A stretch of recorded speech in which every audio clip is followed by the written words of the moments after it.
ಮುಖ್ಯಮಂತ್ರಿ ಸಿದ್ದರಾಮಯ್ಯ ಅವರನ್ನು ಎಸಿಪಿ ಚಂದನ್ ಭೇಟಿ ಮಾಡಿದ್ದಾರೆ. ಎಸಿಪಿ ಚಂದನ್ ಅಂದ ತಕ್ಷಣ ಬಿಡಿಸಿ ಹೇಳಬೇಕಾಗಿಲ್ಲ.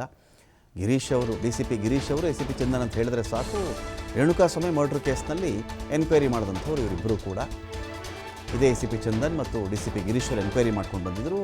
ಅಂತಹ ಎಸಿಪಿ ಚಂದನ್ ಇವತ್ತು ಸಿದ್ದರಾಮಯ್ಯ ಅವರನ್ನು ಭೇಟಿ ಮಾಡಿದ್ದಾರೆ. ಕಾವೇರಿ ನಿವಾಸದಲ್ಲಿ ಮುಖ್ಯಮಂತ್ರಿಯವರನ್ನ ಭೇಟಿ ಮಾಡಿದ್ದಾರೆ ಚಂದನ್ ಅವರು.